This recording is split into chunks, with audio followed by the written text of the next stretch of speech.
Question 8. Shanti performed an experiment using 4 flowers, W, X, Y, and Z from the same plant.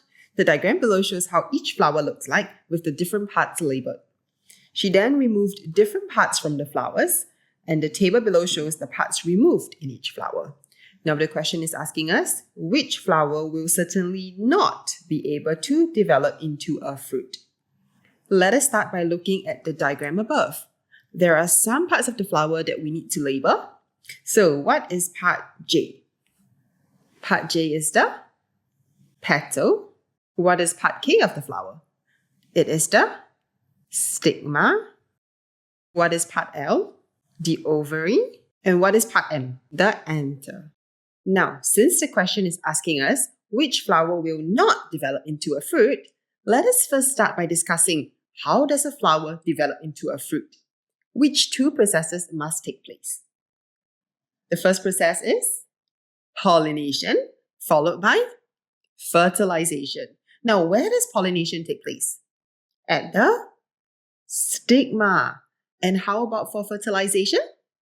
It takes place at the ovary. So, the stigma and the ovary, are they the male or female reproductive parts of a flower? They are the female reproductive parts. Hence, in order for a flower to develop into a fruit, the female reproductive parts must be present. But since we're looking for the flowers that will not develop into a fruit, should we look for the flowers with the female parts present or absent?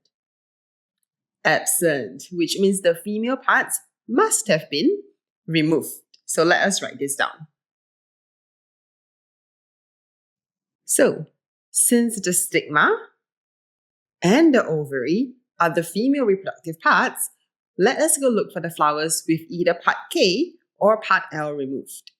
So we see that for flower X, part K has been removed.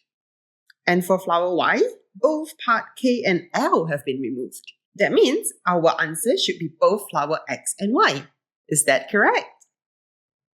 But if you look at the options below, are there any options with both flower X and Y only? No. That means we must have missed out something in our analysis. Now let us go back and look at flower X again. So flower X had part K removed, and this is the stigma that has been removed. Hence, what process cannot occur?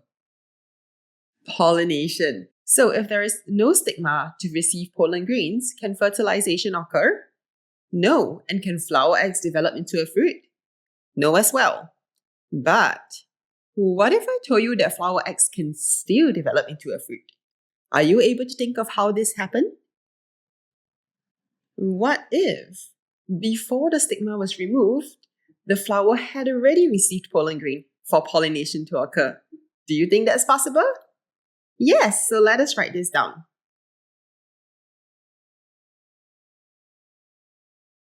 So if pollination had occurred previously, the male reproductive cell can now fuse with the female reproductive cell in the ovary. Now, what is this process called? Fertilization. So we know that fertilization can still occur. So if pollination has occurred and fertilization takes place as well, can flower X still develop into a fruit? Yes, it can. As for flower Y, both the stigma and ovary have been removed. Hence, even if pollination occurred prior to the stigma being removed, can the process of fertilization occur? No, it can't, as there is no ovary for fertilization to take place. Therefore, can flower Y develop into a fruit? No, it can't. And with that, our answer for this question is flower Y only, which leaves us with option 2.